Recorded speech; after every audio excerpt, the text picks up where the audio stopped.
Incident of the Letter, Chapter 5. It was late in the afternoon when Mr. Utterson found his way to Dr. Jekyll's door, where he was at once admitted by Poole, and carried down by the kitchen offices and across a yard which had once been a garden, to the building which was indifferently known as the laboratory or dissecting rooms. The doctor had bought the house from the heirs of a celebrated surgeon, and his own tastes being rather chemical than anatomical, had changed the destination of the block at the bottom of the garden. It was the first time that the lawyer had been received in that part of his friend's quarters, and he eyed the dingy, windowless structure with curiosity, and gazed round with a distasteful sense of strangeness as he crossed the theater, once crowded with eager students and now lying gaunt and silent, the tables laden with chemical apparatus, the floor strewn with crates and littered with packing straw, and the light falling dimly through the foggy cupola. At the further end, a flight of stairs mounted to a door covered with red baize, and through this, Mr. Utterson was at last received into the doctor's cabinet.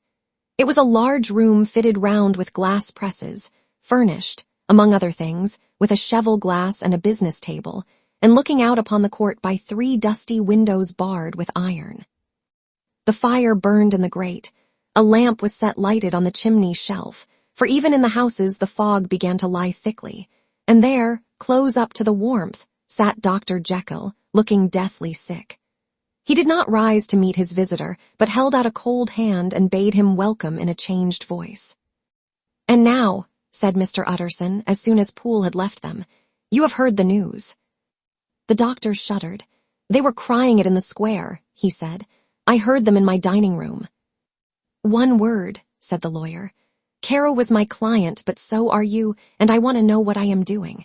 You have not been mad enough to hide this fellow." "Utterson, I swear to God," cried the doctor.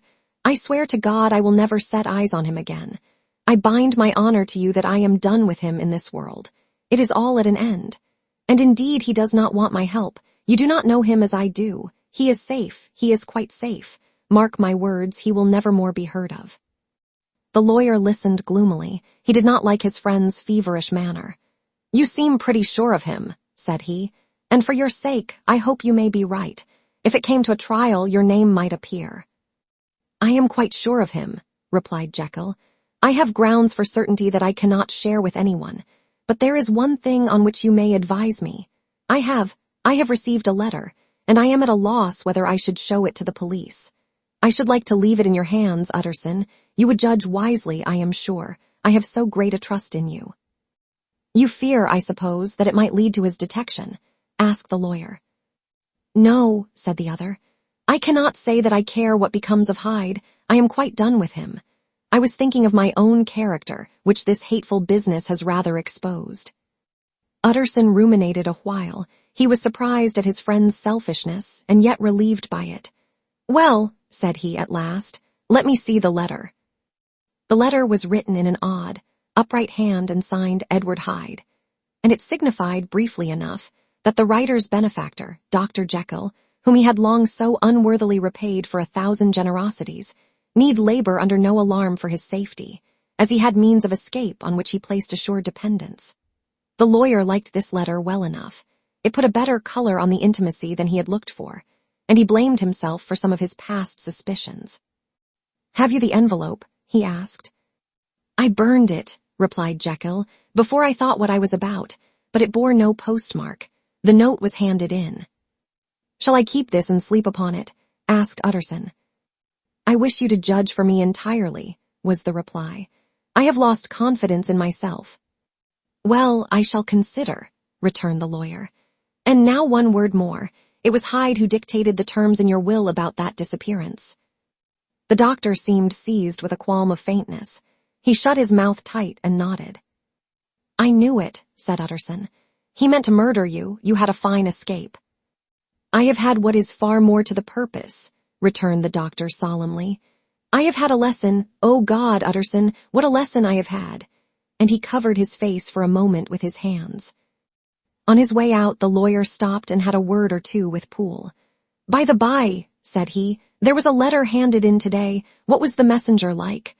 But Poole was positive nothing had come except by post, and only circulars by that, he added.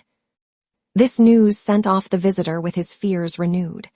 Plainly the letter had come by the laboratory door. Possibly, indeed, it had been written in the cabinet, and if that were so, it must be differently judged and handled with the more caution. The newsboys, as he went, were crying themselves hoarse along the footways. Special edition. Shocking murder of an MP. That was the funeral oration of one friend and client, and he could not help a certain apprehension lest the good name of another should be sucked down in the eddy of the scandal. It was, at least, a ticklish decision that he had to make, and self-reliant as he was by habit, he began to cherish a longing for advice. It was not to be had directly, but perhaps, he thought, it might be fished for.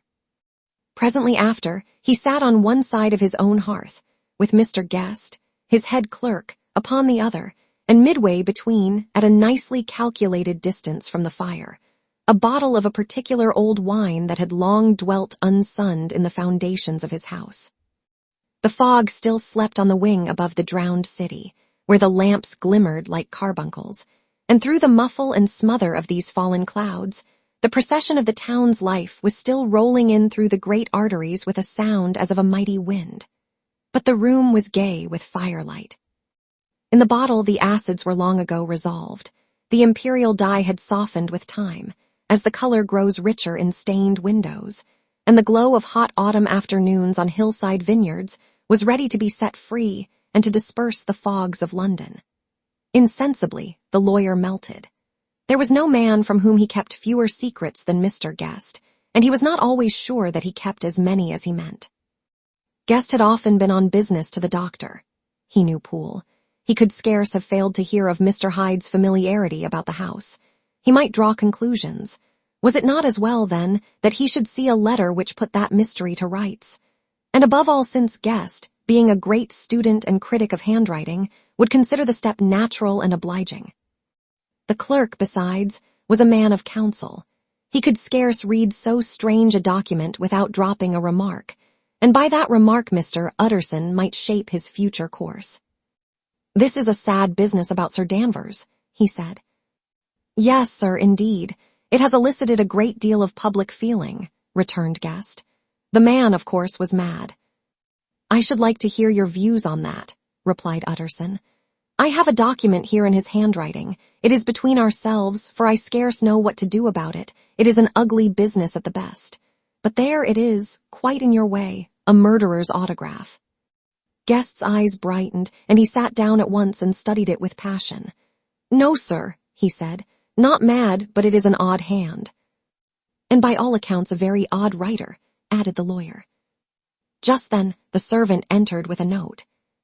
"Is that from Dr. Jekyll, sir?" inquired the clerk. "I thought I knew the writing. Anything private, Mr. Utterson?"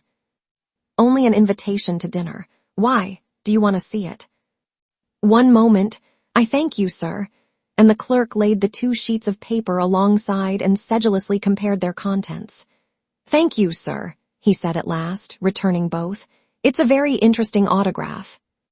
There was a pause, during which Mr. Utterson struggled with himself. "Why did you compare them, Guest?"